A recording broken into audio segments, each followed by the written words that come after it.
You shouldn't have come here. Who the hell comes to a holiday if she is not invited? I can't believe that these words were said by my son's wife. The most shocking part is that my son didn't even try to confront her for such attitude. Feel like I am not welcome here anymore. I don't know what I have done wrong, but I know how to make them regret for this kind of attitude towards hands that were feeding them back in the day. Before I begin my story, I just want to show my gratitude by saying thank you for listening to me. Let me know in the comments where you're listening from and what time it is. I love hearing from you. And if you haven't already, please hit the subscribe button. It helps me more than you know and shows me do you appreciate what I do or not. Now, let me tell you what really happened.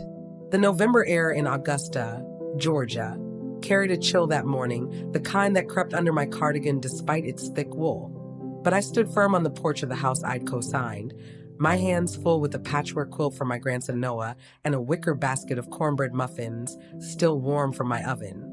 It was Thanksgiving 2020, and I was 72, my joints stiff from years of sewing and stirring batter, but my resolve was steady.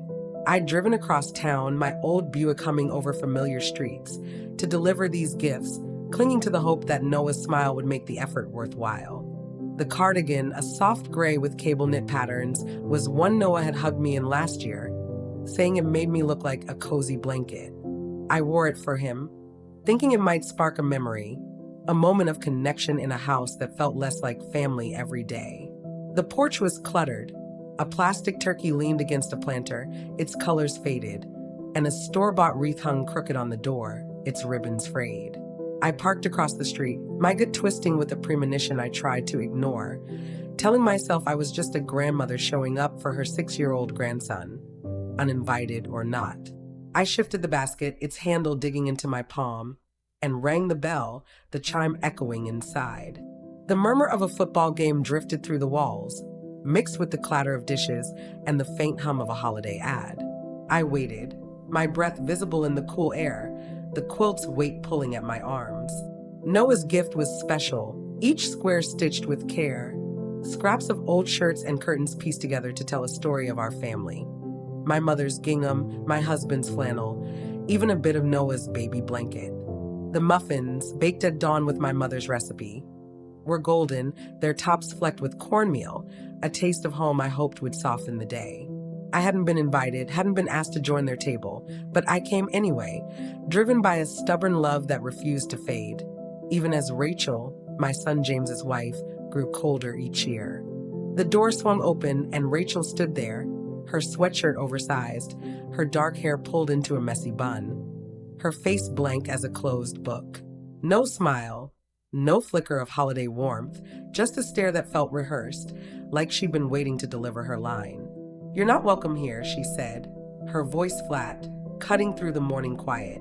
I froze, the basket heavy in my hand, her words landing like a slap I hadn't braced for. Behind her, I heard Noah's voice, small but bright, calling from the living room. "Is that Nana?" My heart lifted, and I leaned to the side, trying to catch a glimpse of him.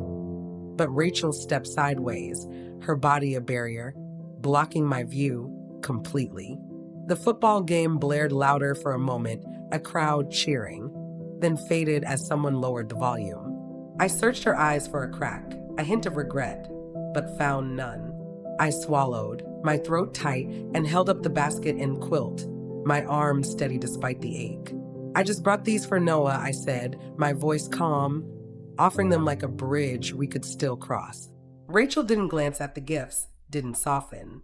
"Leave them on the step," she said, her hand already on the door, pushing it closed. Instinct took over, and my hand shot out, catching the frame gently, just enough to hold it open. "Rachel," I said, my tone even but firm, "I co-signed the loan on this house. Don't forget that." Her eyes narrowed, a scoff escaping her lips. "You brought that up every Thanksgiving, every picnic, every chance you get," she said, her voice sharp now. "You think that buys you a free pass to barge in whenever you want?" Her words stung, twisting my act of sacrifice into a weapon, but I didn't flinch. I took a breath, let go of the door, and looked her in the eye. "Good luck with the mortgage," I said, my voice quiet but heavy with meaning. I turned, stepping off the porch, the basket and quilt still in my hands, my shoes crunching on the gravel path. I didn't hear the door close, didn't look back, but I felt her gaze on me, a mix of defiance and unease. My hands trembled slightly as I crossed the street to my car, not from sadness, but from a clarity that had been simmering for years. Rachel had been pushing me out inch by inch since she married James. Fewer calls, shorter visits, excuses about busy schedules. And James, my son, once my anchor, had let her, his silence louder than her words. I slid into the driver's seat, set the quilt and muffins beside me, and gripped the wheel, staring at the house I'd helped them buy. A shadow moved behind the living room curtain. Noah, maybe, or James, but it didn't matter. They'd chosen her voice over mine, and I was done pretending it was just a misunderstanding. I started the engine, the heater humming, and drove away, my mind already turning to the mortgage papers waiting at home, a contract that held more power than Rachel realized. Rachel remained in the doorway of the Augusta, Georgia house, her loose sweatshirt hanging off her frame, her eyes locked on mine with a hardness that felt like a challenge she'd prepared for. The chill of Thanksgiving 2020 seeped through my cardigan, but I stood my ground on the porch, the weight of Noah's quilt and the basket of cornbread muffins grounding me. I was 72, my hands worn from years of stitching and baking, but my resolve was unshaken despite the sting of her earlier rejection. "You're not welcome here," she repeated, her voice sharper now, slicing through the faint cheers of the football game playing inside. There was no trace of holiday warmth, no happy Thanksgiving, just a wall of dismissal that seemed to dare me to push back. Noah's voice called again from the living room, bright and hopeful. "Is that Nana?" And my heart surged, urging me to lean forward, straining to see him. Rachel shifted her stance, her body deliberately blocking any glimpse of the boy I'd come for, her movement swift and final, like closing a gate. I tightened my grip on the basket, the wicker creaking under my fingers, and tried to keep my voice steady. "James isn't up," Rachel added, her tone clipped, as if that explained everything. "He had a late night." My jaw clenched, the excuse flimsy, a reminder of how James, my son, had faded into her shadow over the years. I lifted the quilt and muffins higher, holding them out like an offering, a plea for a moment of grace. "I just brought these for Noah," I said, my words careful, hoping to reach past her hostility to the 6-year-old who still loved his Nana. Rachel's eyes didn't flicker to the gifts. They stayed fixed on me, cold and unyielding. "Leave them on the step," she said, her hand already gripping the door, pushing it toward me with a slow, deliberate force that felt like she was erasing me from their world. My hand moved before I could think, catching the doorframe gently, not with anger, but with a quiet strength that surprised even me. The wood was cool under my palm, and I held it just long enough to pause her momentum.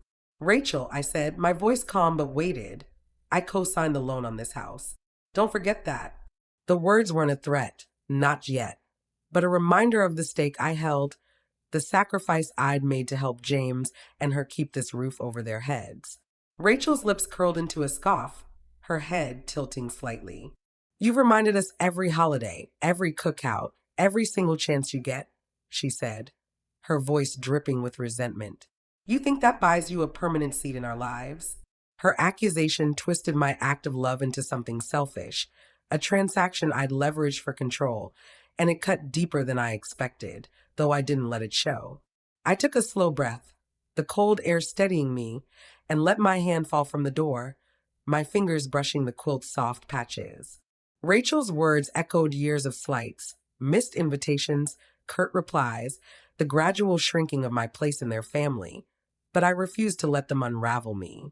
I looked into her eyes, seeing the defiance, but also a flicker of unease, and said, "Good luck with the mortgage." The sentence was quiet, almost polite, but it carried the weight of everything unsaid, a warning that her dismissal wasn't the end of this story. I turned, stepping off the porch, my shoes scuffing against the concrete, the basket and quilt still in my arms, their presence a comfort against the rejection. I didn't hear the door close behind me, didn't need to. Rachel's silence was louder, a confirmation that she'd drawn a line I was no longer allowed to cross. I walked back to my Buick, parked across the street under a bare oak tree, its branches casting thin shadows on the hood. My hands trembled as I opened the car door, not from hurt, but from a clarity that had been building piece by piece through every ignored call and unreturned visit. Rachel had been icing me out for years, her efforts subtle at first, forgetting to invite me to Noah's birthday, claiming they were too busy for Sunday dinners, but now brazen, as if she believed I'd simply fade away. And James, the sun I'd raised through sleepless nights and scraped knees, had let her, his absence today a choice as loud as her words. I slid into the driver's seat, setting the quilt and muffins beside me, the basket's warmth fading against the cold leather. I gripped the wheel, staring at the house, its faded wreath and plastic turkey mocking the holiday spirit. A curtain twitched in the living room, a shadow moving. Maybe Noah, maybe James, but it didn't matter. They'd let Rachel speak for them, and that choice was a wound I couldn't ignore. I started the engine, the heater's hum filling the silence, and drove away, my mind already turning to the mortgage contract, a promise Rachel couldn't erase as easily as she'd closed the door. The streets of Augusta, Georgia, were hushed as I drove away from James and Rachel's house, the rejection on their porch still raw in my chest.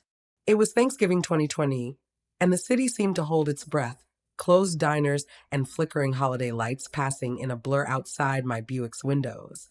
I was 72, my hands tight on the wheel, the cornbread muffins and Noah's quilt on the passenger seat, a heavy reminder of the door Rachel had slammed shut. The quilt's vibrant patches caught the streetlight's glow, each square a piece of my family's story, stitched with love for my 6-year-old grandson. The muffins, baked that morning, were cold now, their scent faint, a failed offering to a family that no longer wanted me. I turned onto my street, the apartment complex's brick facade looming, and parked in my usual spot, the engine ticking as it cooled. My heart was heavy, not just with hurt, but with a growing certainty that Rachel's dismissal was part of something larger, something deliberate.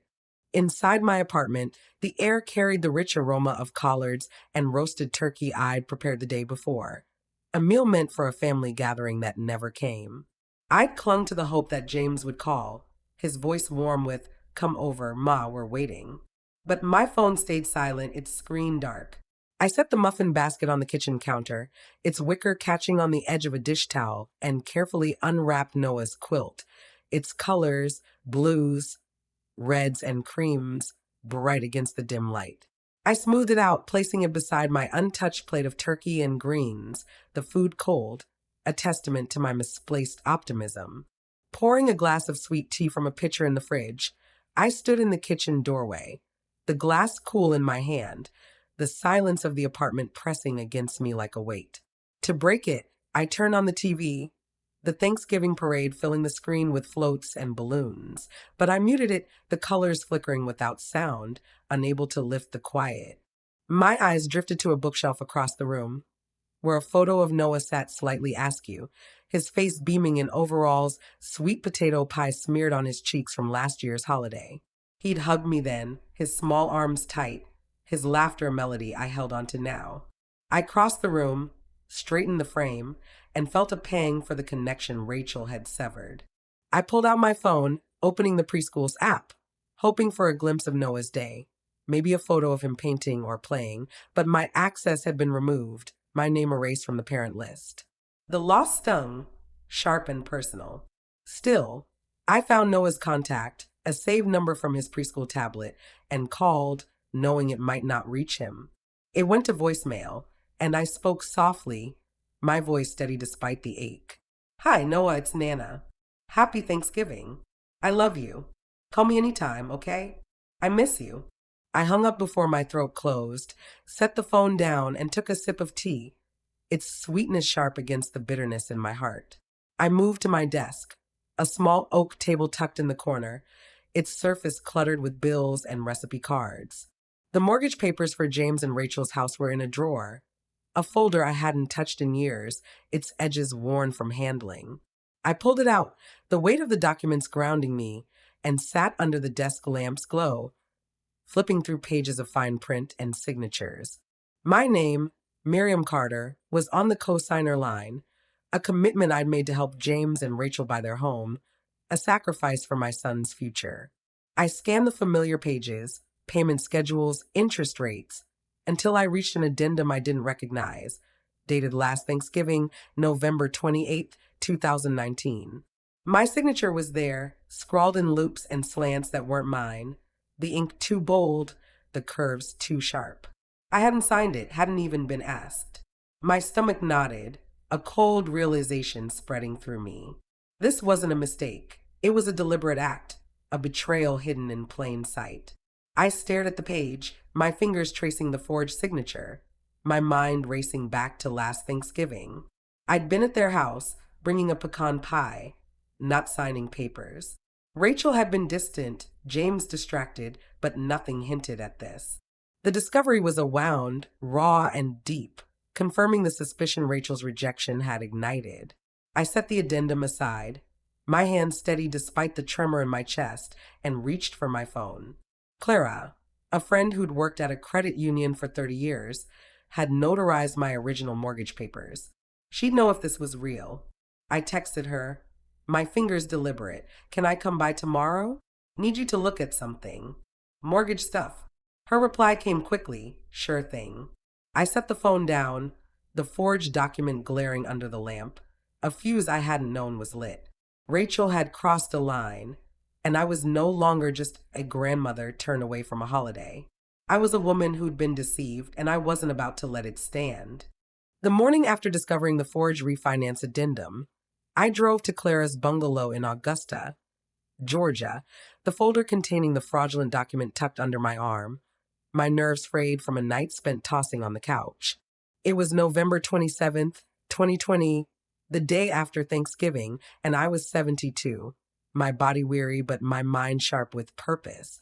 Clara answered the door in a flour-dusted apron, her kitchen filled with the warm scent of fresh biscuits, a comfort that contrasted with the cold weight of betrayal I carried.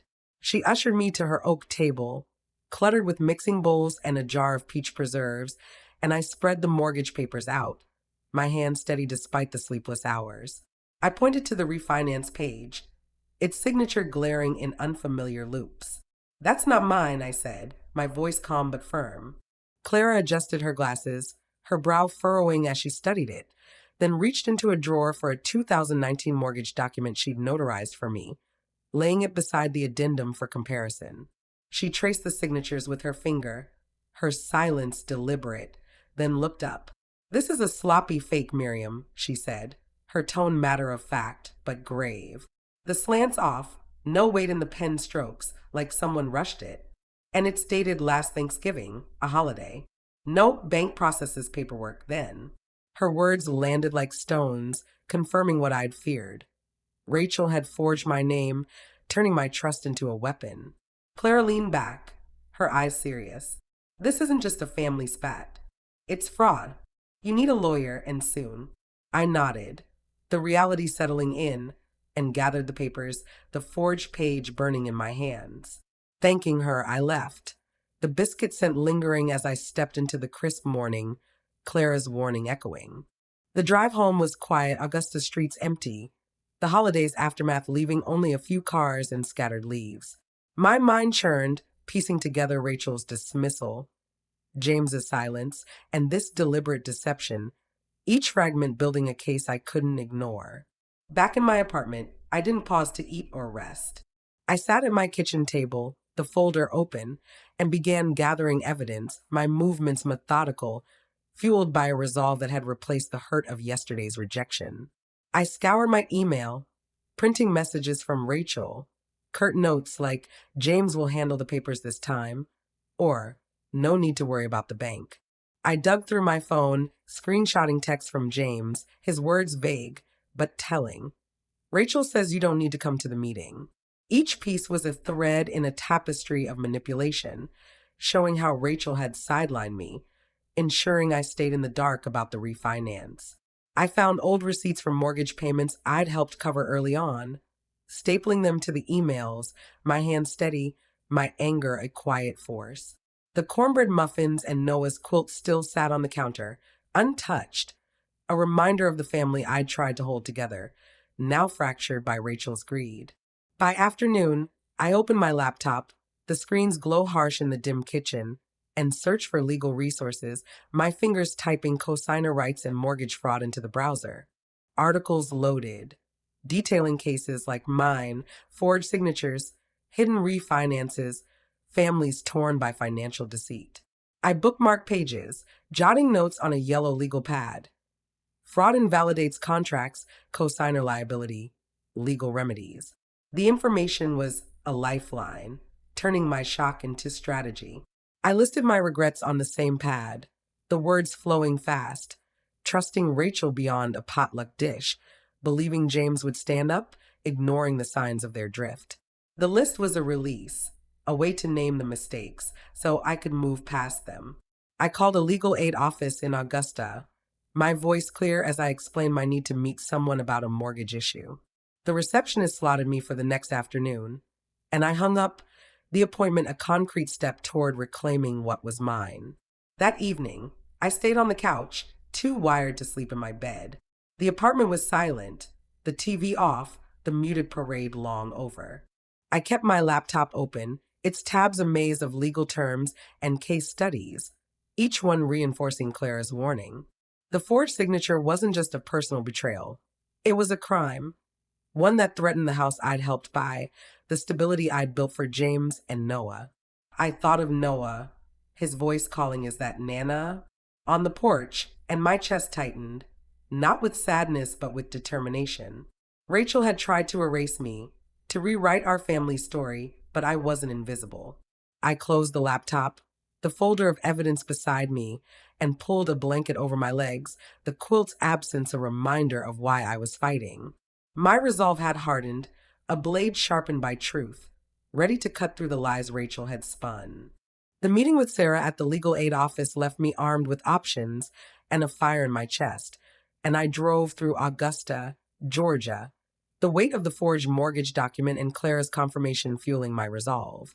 It was late November 2020, and I was 72, my hands steady on the wheel despite the tension that had kept me awake for days. Sarah's words, mortgage fraud, press charges, force a sale, echoed, each a weapon I could wield against Rachel's deception. I pulled into a gas station, the neon lights harsh against the dusk, and called James, my phone pressed tight to my ear.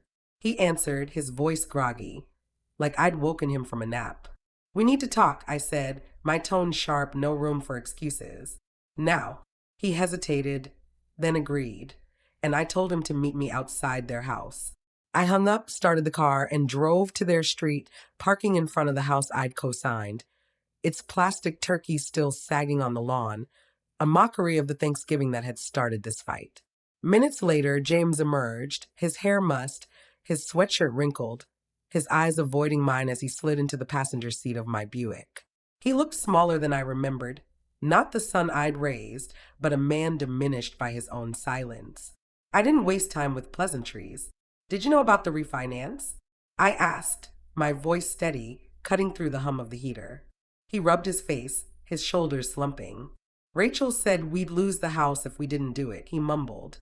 "She said you wouldn't agree, so she handled it." My grip tightened on the wheel, though I kept my eyes on him.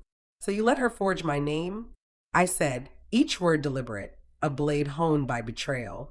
He looked out the window, his breath fogging the glass. "I didn't see it until after," he said. "I thought it wouldn't matter." I turned to face him, my voice low but unyielding. "It matters, James. You let her erase me from a contract I signed for you. I trusted you." He muttered an apology, the words weak, barely audible over the car's hum.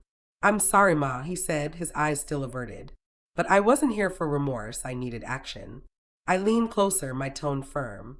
"I met with a lawyer today," I said.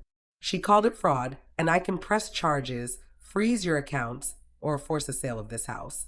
It'll trigger an audit, and every lie Rachel told will come out. Fix this, or I will." James nodded, his hands clasped tight, promising to talk to Rachel to try to make it right. I didn't believe him, not fully, but I let him go, watching as he shuffled back to the house, his shoulders hunched, the door closing behind him. I drove home, the Augusta streets dark, my mind racing with Sarah's options, charges, freezes, a sale. Each was a path to justice, but also a war I hadn't wanted to fight. That night, my phone buzzed with a text from Rachel. Her words venomous. "You'll regret starting this." I stared at the screen, my jaw tight, and opened my voice recorder, reading her message aloud to capture it. My voice calm despite the threat. I saved the file, labeled it Evidence November 27th, 20, and blocked her number, cutting off her access to me. The act was final, a line drawn, but the unease lingered. Hours later, as I brewed tea in my quiet apartment, I found an envelope slipped under my door. No return address. Just a grainy photocopy of my driver's license and a typed note. "Be careful." My pulse quickened, but I didn't flinch. I added it to my folder, stapling it beside the forged addendum, the threat only sharpening my focus.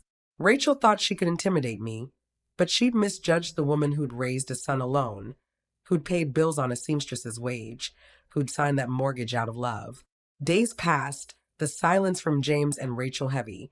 My apartment a fortress of evidence, emails, texts, receipts, the forged document now joined by Rachel's threat. I kept Noah's quilt on my couch, its patches a reminder of why I fought, its absence from his hands a wound I couldn't heal yet. On the third day, my phone pinged with a message from a preschool teacher, Ellen, who'd once sat with me at church. She'd found something in Noah's cubby, she wrote, and thought I should see it.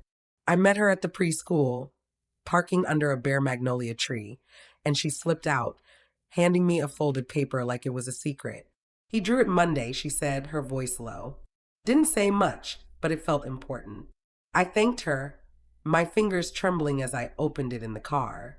It was a crayon drawing, a house with 3 stick figures, James, Rachel, Noah, and me outside behind a window, my face a heavy blue frown, labeled Nana in shaky letters. My throat tightened, not from anger, but from a deep grief for Noah, caught in a war he didn't understand. I scanned the drawing, my hand steady, and sent it to James without a word, letting the image speak. "Your son sees me shut out, and you're letting it happen." I added a message, "Do something, or I'll go to court." The drawing went into my folder, another piece of evidence, but also a promise to Noah that I wouldn't disappear, no matter how hard Rachel tried to erase me. I sat in the car, the preschool's lights fading behind me, and felt my resolve harden, a fire that wouldn't dim until the truth was laid bare. James's confrontation in my car left me resolute, and the next day he stood in my Augusta, Georgia apartment, alone, clutching Noah's drawing in a manila envelope, his face etched with regret. It was late November 2020, and I was 72, my heart heavy, but my purpose clear. He confessed he'd known about Rachel's plan to forge my signature on the refinance, paralyzed by her threats to take Noah and vanish to her cousins in Florida. He handed me the envelope, his hand shaking, and I opened it to find bank statements, credit card receipts, and transfer records showing Rachel had siphoned the refinance funds, $28,000, into new accounts, including payments to her cousin for a car and a secret credit line. "I'm testifying," he said, his voice low but firm. "I'll tell the court everything." I nodded, placing the documents in my evidence folder, the weight of his decision a shift in the battle I'd fought alone. I filed a motion to force the sale of the house that week. Sarah, my lawyer, guiding me through the paperwork, her confidence bolstering mine. Rachel fled to Florida days later, leaving James and Noah behind, her absence a surrender that didn't surprise me. The house sold swiftly, Augusta's market hungry for affordable homes, and my share of the proceeds, half the equity as co-signer, came to $62,000. I used it to buy a single-story cottage near Noah's school. Its pale yellow siding cracked but promising, its yard overgrown with weeds but alive with potential. The move felt like reclaiming my life. Each box unpacked a step away from Rachel's lies. James and Noah helped paint the walls, their rollers leaving streaks of soft blue across the living room. Noah, 6 and full of ideas, insisted the mailbox be green, saying it was lucky, like clovers. I handed him a brush, his small hands messy but determined, and we laughed, the sound filling the house with a warmth I'd missed. Noah started staying weekends, his backpack stuffed with pajamas and a toy spaceship, his presence turning the cottage into a home. One Saturday, he gave me a new drawing. Me, him, and James in front of the yellow house, smiling under a rainbow, the word family scrawled in red crayon. I taped it to the fridge beside his earlier sketch, the one where I'd been outside, sad faced, a reminder of how far we'd come. The drawing was a promise, a new foundation built on truth, not the fragile trust Rachel had shattered. I kept baking for him, cornbread muffins and peach cobbler, teaching him to measure flour, his giggles a balm for the wounds of the past year. Every night he stayed, I tucked him into the guest room, a quilt I'd sewn draped over him, and whispered, "Sleep tight, my star," feeling the weight of his trust in me. A year later, on Thanksgiving 2021, we gathered at my table, the cottage smelling of roasted ham and collards, the air light with a joy I hadn't known in years. Noah, now 7, arrived with a plastic container of sweet potato casserole, its top uneven but proud, his contribution to our meal. James carried a tiny pumpkin decoration, a dollar store find Noah had picked, insisting it was perfect for our table. We ate, the clink of forks and Noah's chatter about school filling the space, no trace of the tension that had defined last year's holiday. Rachel's voicemail, left weeks earlier, lingered in James's phone, a plea to talk, but he didn't play it, his focus on Noah, on rebuilding what he'd nearly lost. I didn't ask about her, didn't care. She was a shadow, her threats and fraud no longer my burden. After dinner, I tucked Noah into bed, his eyes heavy from pie and laughter. I pulled the quilt over his shoulders, kissed his forehead, and lingered, watching his steady breaths. The cottage was quiet, its walls holding our new memories, paint cans, crayon drawings, the green mailbox gleaming outside. James stayed late, washing dishes in my small kitchen, his sleeves rolled up, his silence comfortable, not strained. He glanced at Noah's drawings on the fridge, his eyes softening. "I'm trying, Ma," he said, his voice low. I nodded, no need for more words. This home, built on the truth I'd fought for, was unshakable. Its foundation laid not just in the sale of a house, but in the love that had survived Rachel's betrayal. I stepped onto the porch, the November air cool, and looked at the stars, knowing Noah slept safe inside, his dreams untouched by the lies that had once threatened to tear us apart.